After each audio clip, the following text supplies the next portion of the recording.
On m'a jeté dehors un mercredi matin. Pas par le PDG, pas par quelqu'un qui connaissait vraiment le métier.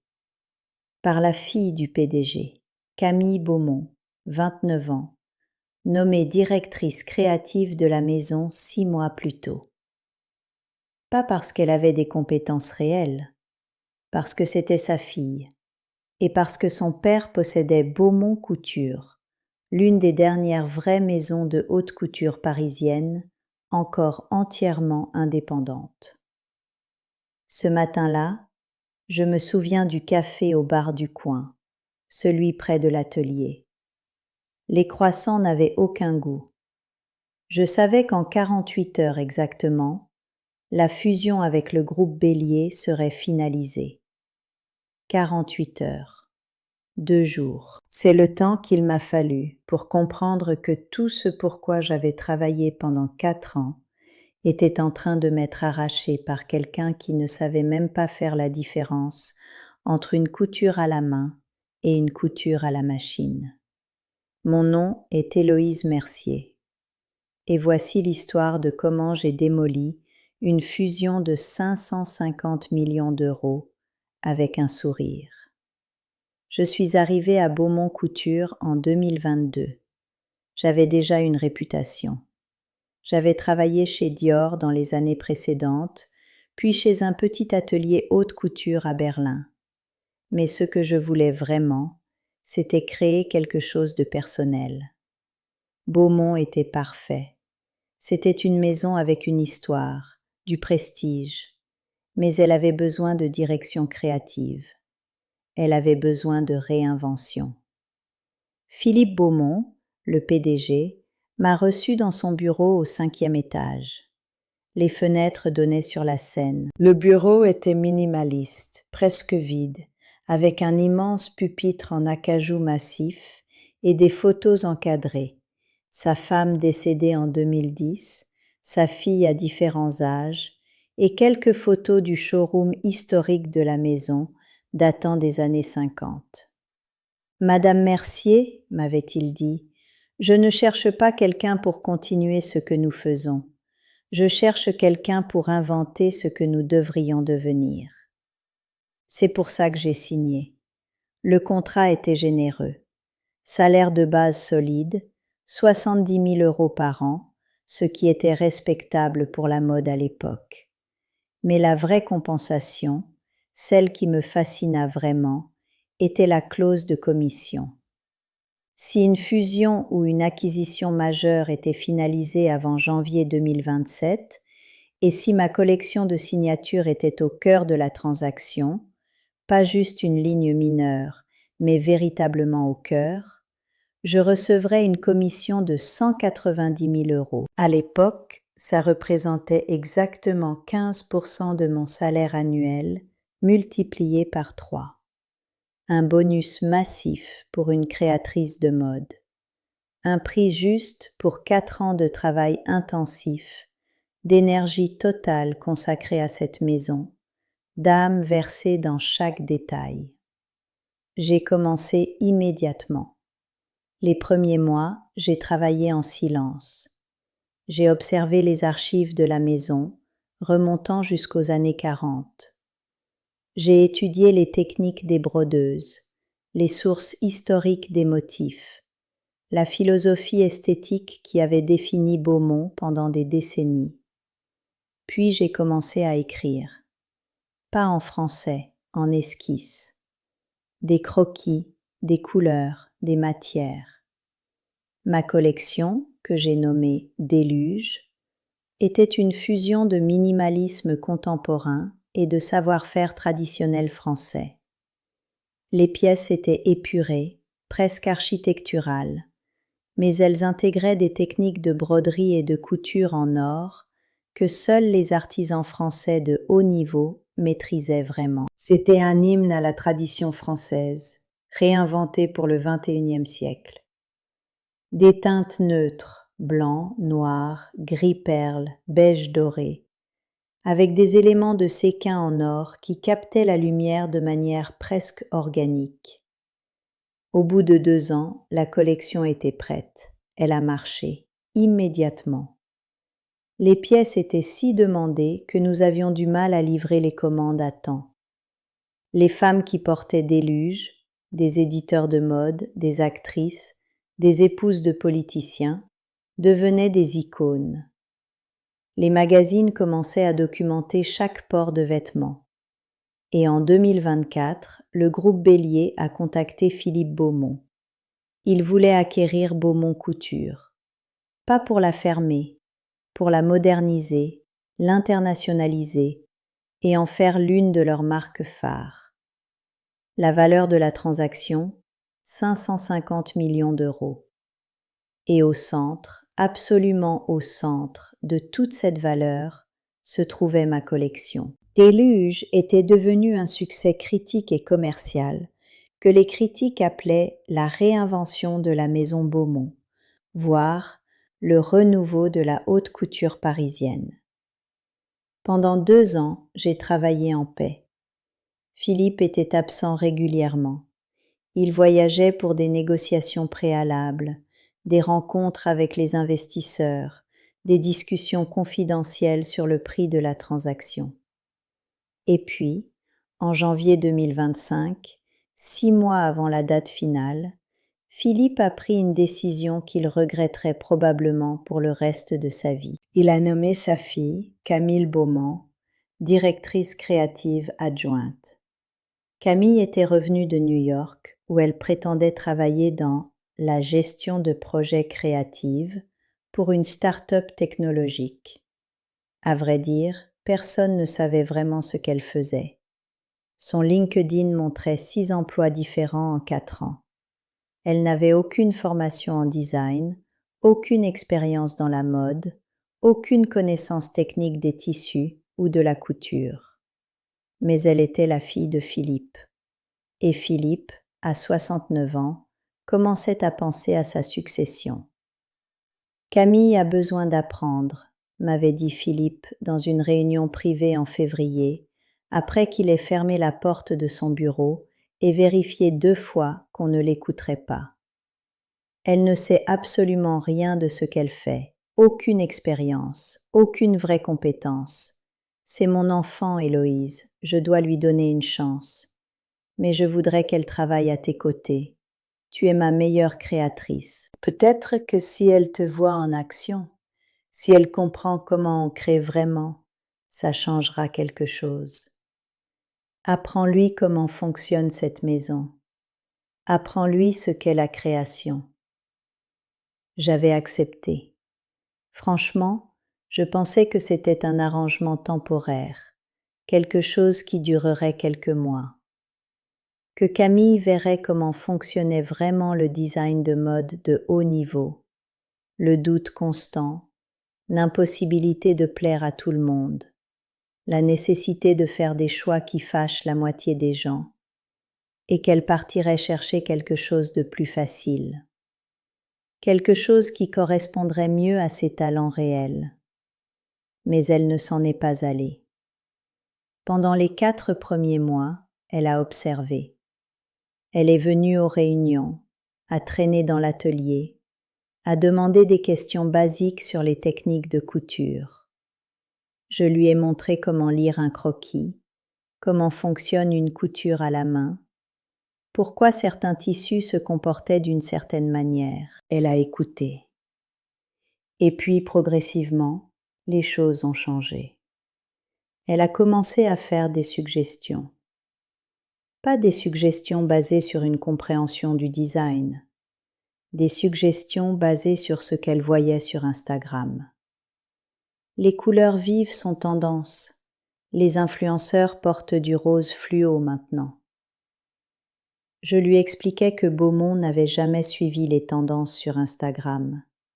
Nous créions les tendances. Mais elle ne comprenait pas ça. En avril, je me suis rendu compte qu'elle avait accès à tous mes croquis. Elle emportait des photos de mes designs dans des réunions, prétendant les montrer à des consultants externes. Au mois de mai, elle voulait ajouter ses idées à ma collection. Elle m'avait envoyé des croquis. C'était catastrophique. absolument catastrophiques. Des formes mal proportionnées, des combinaisons de couleurs qui n'avaient aucun sens, des textures incompatibles. C'était le travail d'une personne qui n'avait aucune idée de ce qu'elle faisait. J'avais expliqué, aussi délicatement que possible, que sa vision ne s'alignait pas avec celle de la maison. Elle avait semblé blessée. Elle avait quitté l'atelier en claquant la porte. Mais pour une raison quelconque, elle ne s'en est pas allée. Pendant l'été 2025, j'avais essayé de travailler autour d'elle. Les négociations de fusion progressaient. Philippe était de moins en moins au bureau. Les équipes du groupe Bélier venaient visiter les ateliers, voir les processus, évaluer les talents. Ils regardaient toujours ma collection, jamais Camille. Et je pouvais voir ça la frustrer. En septembre, elle a demandé à avoir son propre projet. « Je veux créer une ligne parallèle », avait-elle annoncé lors d'une réunion. Quelque chose pour les plus jeunes, quelque chose de vibrant, de fun. Philippe avait accepté, probablement dans l'idée que ça la tiendrait occupée, qu'elle cesserait de me poser des questions, qu'elle trouverait quelque chose à faire qui ne l'obligerait pas à confronter ses propres limites. Elle a échoué complètement, absolument, totalement échoué. Ses designs n'avaient pas d'essence, pas d'âme, aucune cohérence esthétique, aucune stratégie sous-jacente. C'était comme si quelqu'un avait regardé des photos de vêtements de mode sur Instagram et avait décidé « je peux faire ça ». Les couleurs explosaient sans raison. Les coutures étaient asymétriques par accident, pas par intention. Les matières ne communiquaient pas entre elles. C'était un désastre. La ligne n'a jamais été présentée en dehors de l'atelier. Ensuite, elle a disparu pendant 2 mois. Je crois qu'elle était en Côte d'Azur. Je ne sais pas. Puis, en janvier 2026, 6 mois exactement après sa nomination, Camille a complètement changé.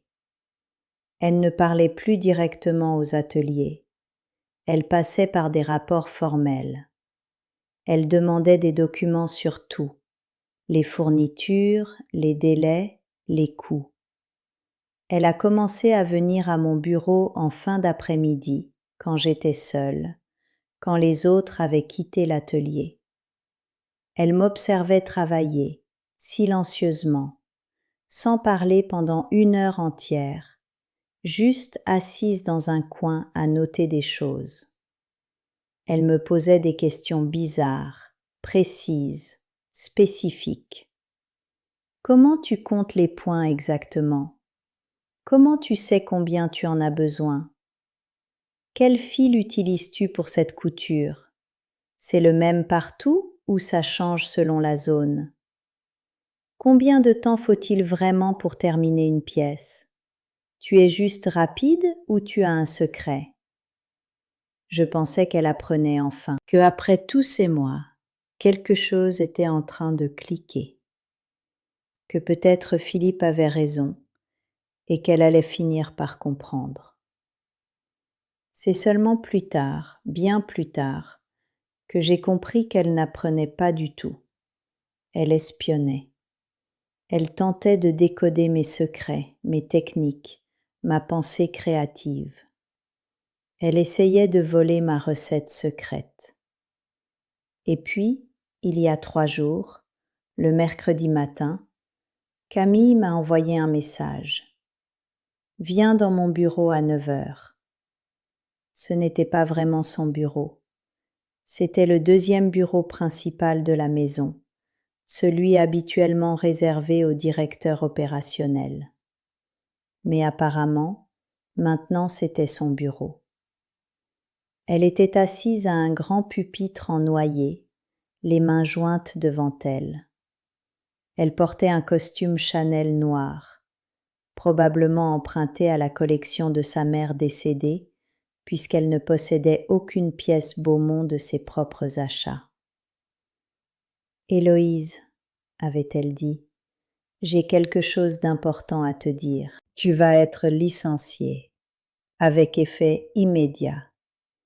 Ton contrat sera résilié sans préavis. J'avais cligné des yeux, une fois, 2 fois. J'avais clairement entendu les mots, mais ils ne formaient aucun sens. Je suis désolée. Tu es licenciée. Tu dois quitter l'atelier avant 13 heures. Camille, il y a 2 jours avant la clôture de la fusion. Dans 2 jours, ma commission de 190 000 € est versée. Je vois mal comment... Elle avait levé la main. Ta commission n'existe que si tu restes employé jusqu'à la clôture. Puisque tu ne seras plus employé après aujourd'hui, il n'y a pas de commission. C'est simple. Elle s'était levée. Elle allait à la fenêtre. Elle n'était pas furieuse. Elle était calme. Anormalement calme. Et en fait, avait-elle continué, j'ai une autre nouvelle. Tu sais que notre collection Déluge, eh bien, c'est maintenant la collection de Beaumont. C'est maintenant mon travail. Tu peux partir, mais ton travail reste ici. C'est à ce moment-là que j'ai souri. C'est ce moment exact que j'attendais depuis 1 an et demi. Parce qu'il y avait une chose que Camille Beaumont ignorait complètement. Et cette chose allait, dans exactement 48 heures, faire s'effondrer une fusion de 550 millions d'euros. D'accord, avais-je dit. Mais peut-être que tu devrais vérifier la clause de propriété intellectuelle de mon contrat avant de dire quoi que ce soit d'autre. Son visage avait pâli. Qu'est-ce que tu veux dire? Lise-le, et quand tu l'auras lu, appelle ton père. Je m'étais levée, j'avais quitté son bureau, et j'avais attendu. Parce que j'avais une assurance, et j'étais la seule qui savait comment ça fonctionnait. Avant même de signer mon contrat avec Beaumont Couture, j'avais pris une décision stratégique. J'avais engagé un cabinet d'avocats spécialisé en propriété intellectuelle, Moreau et Associés, basé à Paris. Et ça n'était pas une décision prise à la légère. C'était basé sur une réalité que j'avais observée dans toute ma carrière. J'avais vu des créatrices, talentueuses, ambitieuses, entièrement dévouées, se faire voler leur travail par des institutions qui les avaient embauchées. J'avais vu Dior reprendre une collection après 3 ans de développement. J'avais vu Berlin, ce petit atelier, transformer silencieusement mes croquis en lignes commerciales sans jamais mentionner mon nom. J'avais appris, amèrement, que la confiance était un luxe que je ne pouvais pas me permettre, que le respect n'était pas automatique, même quand le travail était indéniablement le vôtre, que la propriété intellectuelle n'était pas un concept éthéré pour les avocats, c'était votre survie. Pendant les premiers mois de mon emploi chez Beaumont, avant même de présenter mes designs finalisés à Philippe, j'avais déposé, en mon nom personnel, la propriété intellectuelle complète de la collection Déluge.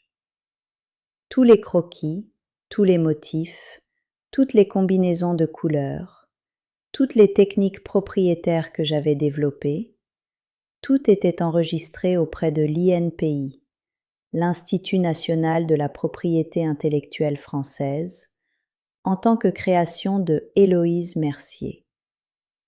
Ce n'était pas de la suspicion envers Philippe, c'était de la sagesse envers le système lui-même. Techniquement, je conservais les droits d'auteur. Beaumont avait la licence, et cette licence contenait une clause très spécifique. Si j'étais licenciée sans cause valide, sans violation de mon contrat, sans raison professionnelle légitime, la licence était automatiquement révoquée, et avec elle, tous les droits d'exploitation commerciale de la collection revenaient à moi. Licencier quelqu'un 2 jours avant son bonus était considéré, légalement parlant, comme un licenciement sans cause valide. Techniquement, c'était une vengeance, mais légalement, c'était impeccable. Et maintenant, tout allait se dérouler comme prévu.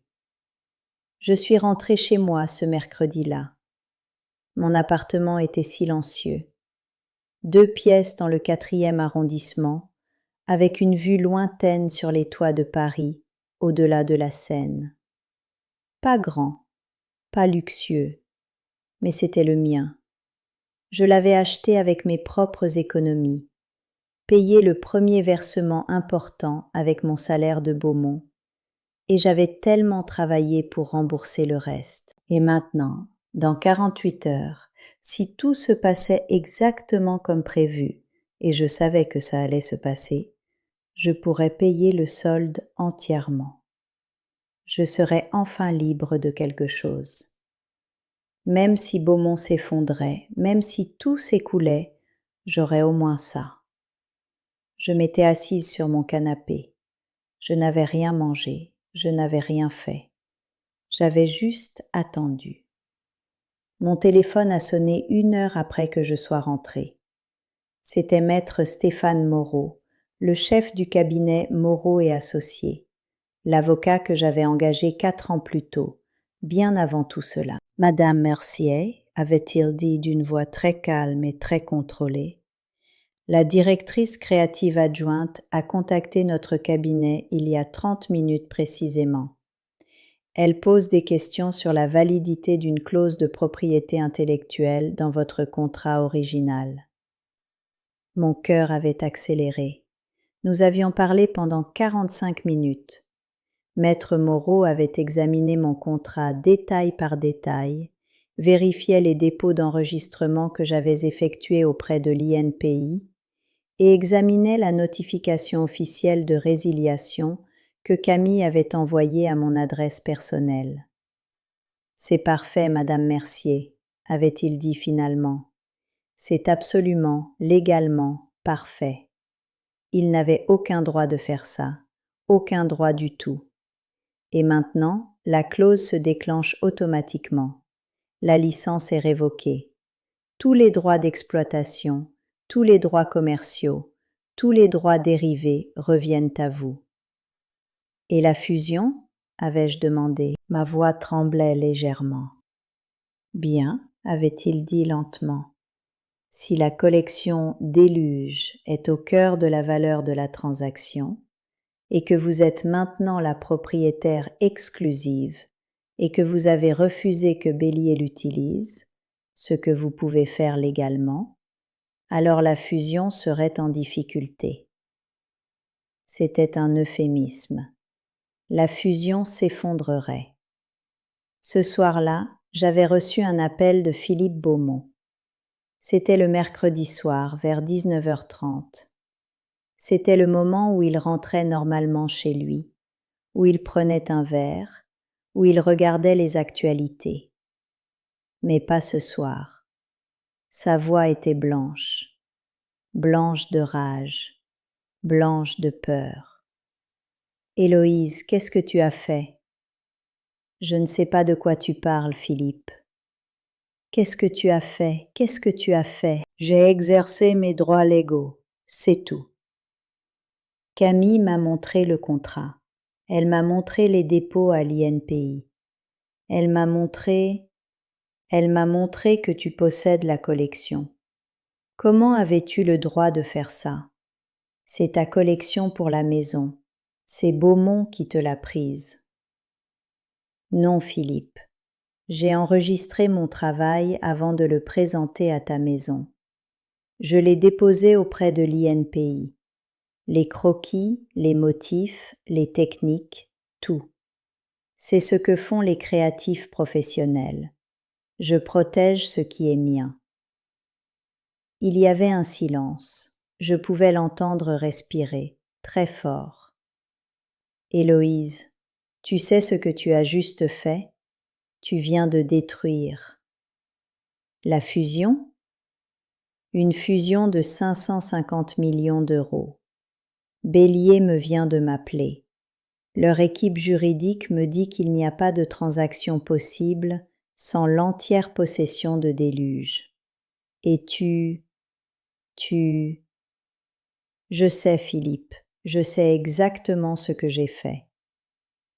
S'il te plaît, Héloïse, je t'en supplie, nous pouvons arranger ça. Nous pouvons trouver une solution. Je n'avais rien dit. Nous pouvons te payer 300 000 euros. Attends, non, 400 000. Tu peux garder la licence. On va te laisser commercialiser les pièces toi-même, en parallèle. On va... Non, Philippe. Héloïse, s'il te plaît, tu n'as pas compris ce que ça signifie. 95 personnes travaillent chez Beaumont. 95. Et Camille n'en a pas pensé une seconde avant de me licencier. Il y avait une pause. Tu as raison. Mais s'il te plaît, Héloïse, je t'en prie, tu peux me dire ce que tu veux, dis-moi, je te le donnerai. Je veux quelque chose que tu ne peux pas me donner, Philippe. J'avais raccroché, j'avais coupé la ligne. Je savais que si je continuais à l'écouter, si je continuais à entendre sa voix fracturée, j'allais peut-être vaciller. Et je ne pouvais pas vaciller, pas encore. Le lendemain, jeudi, le groupe Bélier avait envoyé des équipes juridiques à Beaumont Couture. 3 avocats, une équipe de compliance, des documentalistes. Ils avaient demandé à voir les contrats de création, les dépôts de propriété intellectuelle, les certificats d'enregistrement. Et progressivement, la vérité avait émergé comme une eau noire remontant à la surface. La collection Déluge était propriété intellectuelle revendiquée exclusivement par une personne extérieure à la transaction. Quelqu'un qui ne l'avait jamais mise en vente. Quelqu'un qui contrôlait maintenant tous les droits d'exploitation commerciale, tous les droits dérivés, tous les droits d'adaptation. J'imaginais le moment précis où les avocats de Bélier avaient compris. Ce silence dans la salle de réunion. Cette réalisation progressive que tout ce pourquoi ils avaient travaillé, 550 millions d'euros de stratégie de croissance, des années de préparation, des présentations aux investisseurs, des plans d'intégration détaillés, tout ça reposait sur quelque chose qu'ils ne possédaient pas et ne pouvaient pas posséder. Les contrats de fusion contenaient une clause cristalline. La transaction dépendait entièrement de l'acquisition de la collection de signatures Déluge en tant que propriété exclusive. Pas une licence temporaire, une propriété permanente, irrévocable, définitive. Bélier s'attendait à entrer dans la possession complète de la collection, à pouvoir la commercialiser mondialement, à l'adapter, à la modifier, à en faire ce qu'il voulait, sans aucune limite, sans aucune restriction. À fabriquer les pièces en Asie du Sud-Est pour réduire les coûts, à vendre des répliques semi-officielles en ligne, à transformer Déluge en ligne de prêt-à-porter grand public, à exploiter le nom, l'essence, la vision, pour générer des revenus dans tous les canaux possibles. Maintenant, tout cela n'était pas possible. Tout s'était effondré en 48 heures. Et la raison était assise chez elle, attendant ce qui allait arriver ensuite. Les avocats de Bélier avaient contacté Moreau et Associés. Ils offraient de l'argent. 40 millions d'euros pour les droits complets. C'était une grosse somme. C'était une somme insane pour une personne seule. Maître Moreau m'avait appelé. Ils offrent 40 millions. Non. Madame Mercier, c'est une fortune. Je sais ce que c'est. La réponse est non. Et la raison était simple. La commission que j'avais perdue, 190 000 euros, était importante pour moi. Mais ce n'était pas l'argent qui comptait, c'était le principe. C'était le fait que Camille Beaumont pensait pouvoir prendre mon travail et m'éjecter de la maison où j'avais donné 4 ans de ma vie. C'était le fait que quelqu'un sans compétence, sans talent, sans la moindre compréhension du design, pensait pouvoir m'utiliser et me jeter comme un objet sans valeur. Elle avait besoin de comprendre ce que c'était de perdre quelque chose qu'elle pensait posséder. Le vendredi, 2 jours exactement après mon licenciement, j'avais reçu un appel de Philippe Beaumont. Sa voix était brisée. « Héloïse, Bélier a annulé la fusion. Ils ont annulé. » Je n'avais rien dit. « Héloïse, tu viens de détruire une maison qui existe depuis 70 ans. Tu viens de perdre des emplois à 95 personnes. » Non, Camille vient de faire ça, en essayant de me voler mon travail pour me priver de ma commission. S'il te plaît, dis-moi ce que tu veux. Dis-moi ce que tu veux vraiment. Rien qui vient de toi. Et j'avais raccroché. Mais l'histoire n'était pas finie, parce que le vendredi soir, quelque chose d'extraordinaire s'était produit. Une journaliste de Vogue Paris, une femme nommée Isabelle Devereux, 62 ans, qui avait couvert la mode parisienne pendant 35 ans, qui avait vu les maisons s'effondrer et renaître, qui connaissait chaque acteur du monde de la haute couture, avait appelé Maître Moreau. Elle voulait écrire un article sur ce qui s'était passé.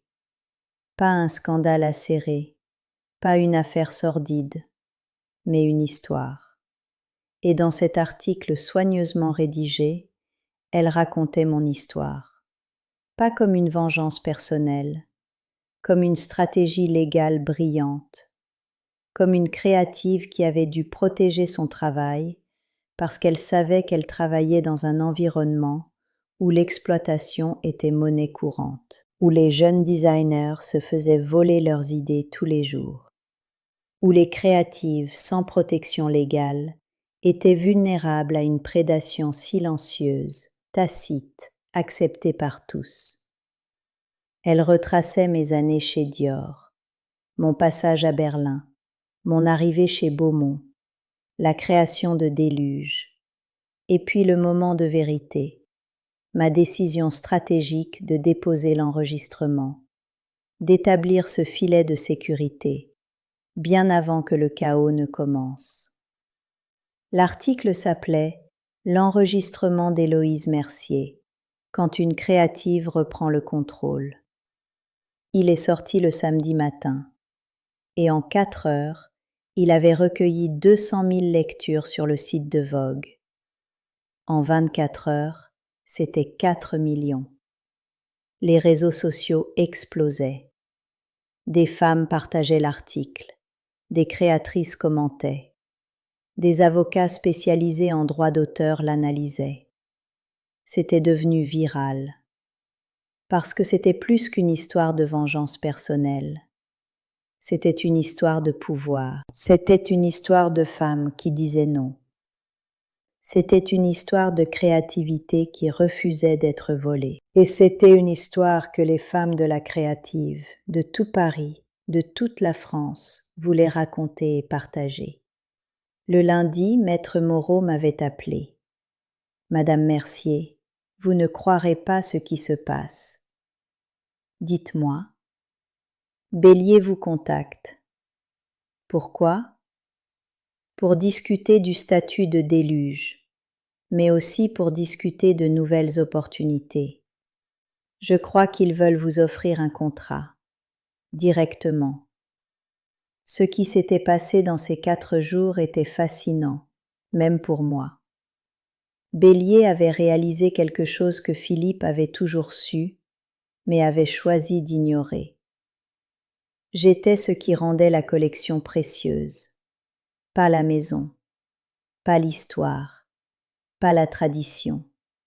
Moi, mon talent, mon vision, mon compréhension de ce que la mode parisienne pouvait être dans le XXIe siècle. Et si Bélier voulait entrer dans le marché du luxe haut de gamme parisien de manière crédible, ils avaient besoin de moi plus que jamais. « Appelez-les » avais-je dit à Maître Moreau. « Dites-leur que je suis disponible. » Le mercredi, exactement une semaine après mon licenciement, j'étais assise dans le bureau de direction du groupe Bélier, un bâtiment moderne en verre et acier dans le Marais. Devant moi se trouvaient 3 personnes.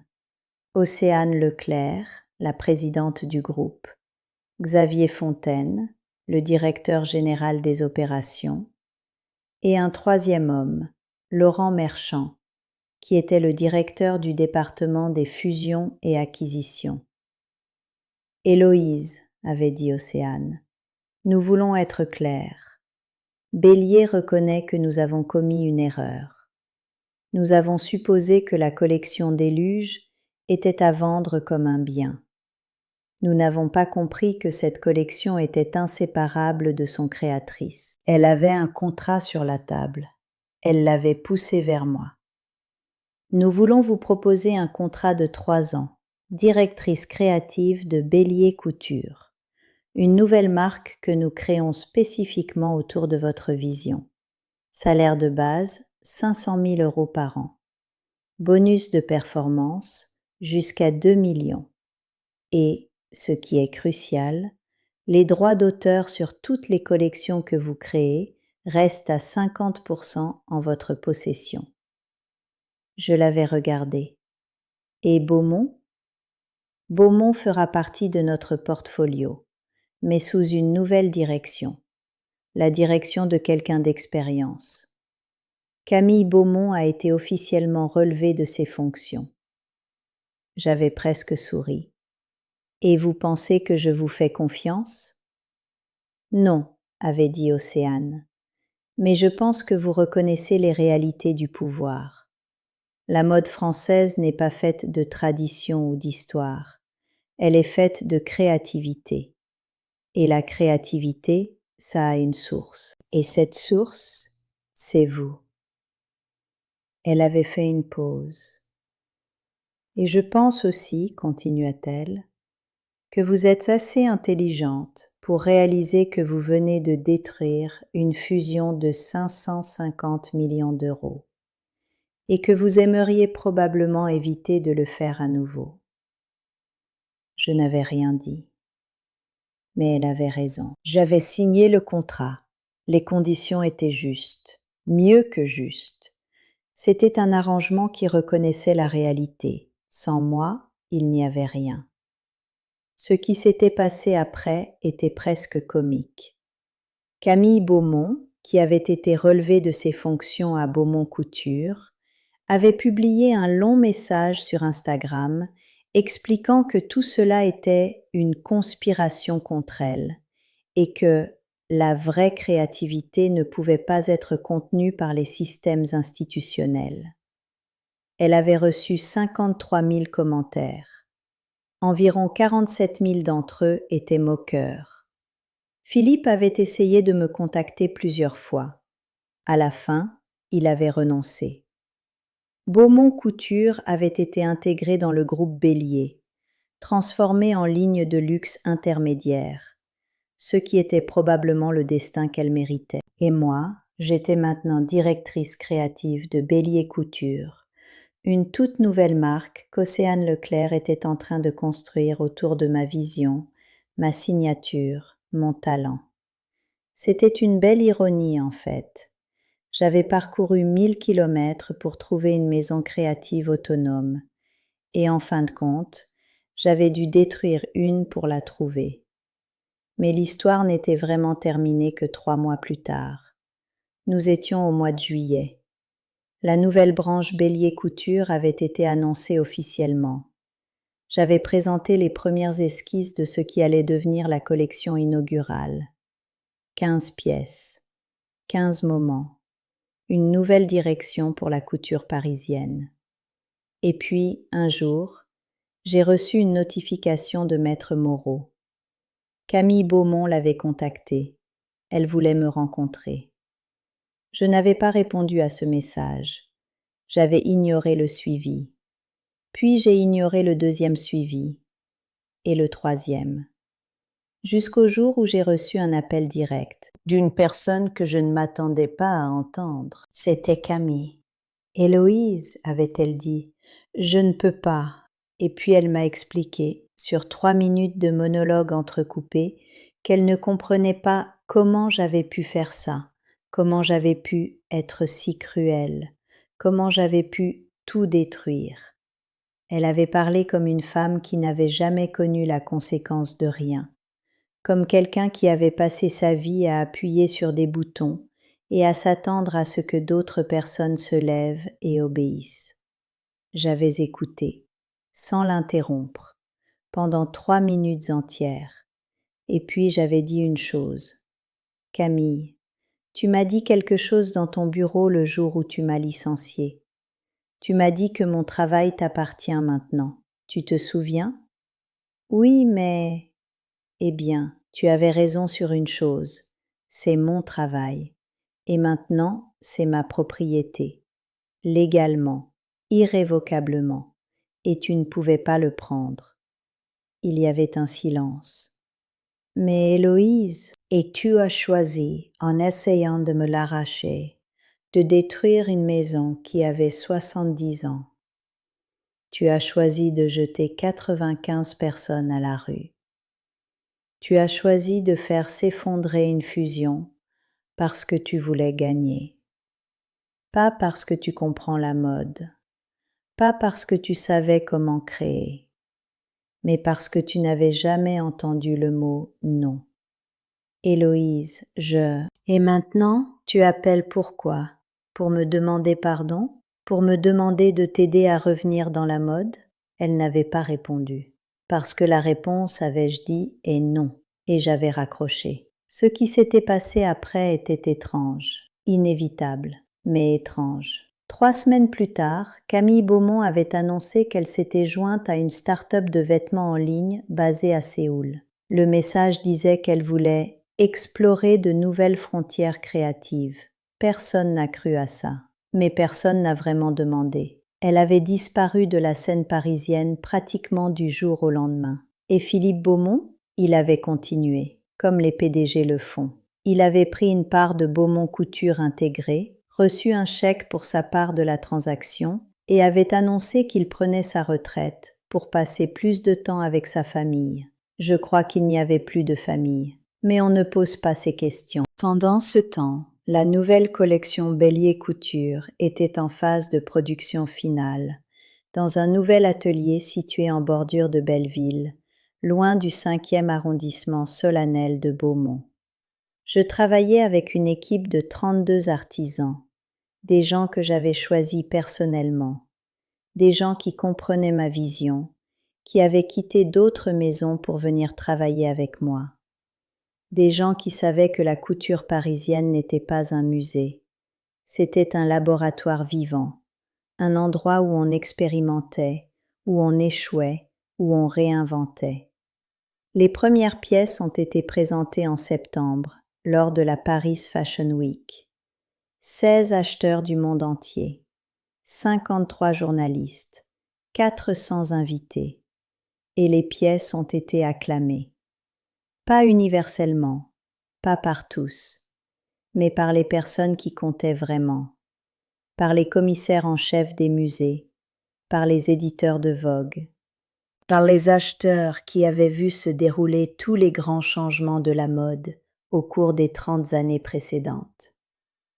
Une critique disait « Bélier Couture est né avec une voix entièrement formée. Héloïse Mercier n'a pas créé une nouvelle marque. Elle a créé une révolution. » Une autre disait « Ceci est ce que devient la mode parisienne quand on lui permet de s'épanouir sans compromis. » Et une autre, de la part d'un critique parisien généralement acerbe, « Enfin, enfin, quelqu'un comprend ce qu'on attend de Paris. » Le succès était brutal, international, immédiat. Nous avons reçu des commandes pour une année de production en 1 semaine. Des boutiques de Tokyo, de Londres, de New York, de Melbourne. Des femmes du monde entier voulaient porter Bélier Couture. Parce que Bélier Couture n'était pas seulement des vêtements, c'était une affirmation, c'était un choix, c'était une histoire. Et moi, je travaillais maintenant 14 heures par jour, souvent 15, certains jours 16. C'était épuisant, c'était merveilleux. C'était exactement, non, c'était mieux que ce que j'avais rêvé quand j'avais signé le contrat avec Beaumont Couture 4 ans plus tôt. Sauf que maintenant tout était différent. C'était mon nom sur la porte, c'était ma vision dirigeant la maison, c'était mon intelligence qui créait le produit, c'était mes instincts qui déterminaient la direction, et j'avais le contrôle total. Aucun PDG pour me dire non. Aucune directrice adjointe pour m'observer et essayer de me voler mes secrets. Aucune dynamique familiale dysfonctionnelle qui m'obligeait à compromettre mon art. Et personne, absolument personne, ne pouvait me l'enlever maintenant. 6 mois plus tard, en mars 2027, Maître Moreau m'avait appelé pour une raison que je n'attendais pas. Madame Mercier, dit-il, nous avons reçu une offre. De qui? De Philippe Beaumont. Il veut vous rencontrer. Je n'étais pas sûre de vouloir le faire, mais la curiosité a eu le dessus. Nous nous sommes retrouvés dans un café près de l'île Saint-Louis. Il était seul, pas d'avocat, pas d'intermédiaire. Il avait l'air plus vieux, plus fatigué. Ses mains tremblaient quand il tenait sa tasse de café. « Héloïse, avait-il dit, je suis venu te dire quelque chose. Je l'avais attendu. Ce que tu as fait était juste. » Je n'avais pas répondu. Je t'ai fait une promesse en 2022. Je t'ai dit que je cherchais quelqu'un pour créer ce que Beaumont devrait devenir, pas pour continuer ce qu'on avait toujours fait, mais pour inventer quelque chose de nouveau. Et tu as fait ça. Tu l'as fait magnifiquement. Et alors, je ne sais pas quand exactement, mais j'ai laissé mon ego prendre le dessus, ma paternité, ma peur de vieillir et de ne pas avoir d'héritage, ma peur que Camille soit une des personnes incompétentes, sans talent, incapable de faire ce qui compte vraiment. Et j'ai laissé tout ça interférer avec les vraies responsabilités. Il avait pris une gorgée de café, les yeux fixés sur la tasse. Et tu as dû détruire la maison entière, la maison que j'avais construite pendant 50 ans, pour te libérer, pour t'échapper, pour être enfin libre de quelque chose que tu ne devrais jamais avoir eu à faire. Ça ne devrait pas avoir à être comme ça. Non, avais-je dit, en le regardant en face pour la première fois. Ça ne devrait pas. Ça ne devrait jamais être comme ça. Je suis venue pour te dire que j'étais désolée, vraiment désolée, et que je suis fière de toi. Je suis très fière de ce que tu as fait. Il y avait un long silence. Et puis j'avais dit quelque chose que je ne m'attendais pas à dire. Tu peux m'expliquer pourquoi tu as soutenu Camille, même quand tu savais qu'elle n'était pas à la hauteur? Philippe avait vu le regard, les mains tremblantes, parce que c'était ma fille, et je ne voulais pas croire que ma fille n'avait pas ce qu'il fallait, que j'avais échoué en tant que père en créant une personne sans talent, sans ambition, sans compréhension de ce qu'était vraiment le travail créatif. Il s'était levé, et elle était mon héritage, et j'ai choisi mon orgueil de père plutôt que la maison que j'avais dédié ma vie à construire. Il avait mis quelques pièces sur la table. je m'excuse, pour elle, pour moi. Et il avait quitté le café. Je ne l'ai jamais revu après ça. Mais je crois que peut-être, dans ce café, Philippe Beaumont avait finalement compris quelque chose d'important. C'est que le génie n'est pas héréditaire. L'excellence n'est pas une question de nom de famille. Et la création, la vraie création, requiert une compréhension du sacrifice, une compréhension du travail, une compréhension de ce que cela signifie de tout donner pour quelque chose qui pourrait être repris à tout moment. C'est quelque chose que Camille n'avait jamais compris. Et c'est quelque chose que Philippe avait finalement compris trop tard. 2 ans plus tard, en 2028, Bélier Couture avait établi une présence internationale majeure. Nous avions des boutiques à Paris, Milan, Londres, New York, Tokyo et Shanghai. Ma collection était achetée par les musées du monde. Le musée métropolitain de New York avait acquis 6 pièces pour sa collection permanente. Et j'avais un contrôle créatif total. Pas de compromis avec des investisseurs qui ne comprenaient pas. Pas de réunion avec des consultants externes qui voulaient diluer la vision. Pas de directrice adjointe nommée pour des raisons de népotisme, de politique interne ou de paternité mal gérée. Juste la création pure, juste le travail, juste la vision, ma vision, guiding chaque décision. Régulièrement, j'entends des histoires, des femmes qui travaillent dans la création, designers, architectes, artistes, musiciennes, qui me disent qu'elles ont enregistré leur propriété intellectuelle après avoir lu l'article de Vogue, qui disent qu'elles ont été inspirées par ce qui s'était passé, par le fait qu'une femme avait dit non et avait tenu bon, qui disent qu'elles ne laisseront jamais quelqu'un d'autre définir la valeur de leur travail, qu'elles ne feront jamais confiance à des promesses verbales ou à des relations de longue date pour les protéger. Et je crois qu'en fin de compte, ça a peut-être été plus important que la fusion que j'avais détruite. C'était une histoire qui a circulé dans les murs de chaque atelier parisien. C'était une histoire qui disait « Vous êtes vos propres gardiens. Personne d'autre ne peut définir votre valeur. Pas votre patron. Pas votre patron. Pas votre famille. Et si quelqu'un essaie de vous la prendre, vous disposez des outils légaux pour vous battre. Parce que c'était plus qu'une stratégie. C'était une déclaration. C'était une femme qui disait « Mon travail a de la valeur et je vais le défendre. » Pas pour moi seulement, pour chaque créatrice qui se demandait si elle avait le droit de protéger ce qui était sien. Pour chaque femme dans une industrie où le pouvoir était souvent concentré entre les mains de gens qui ne comprenaient pas la création.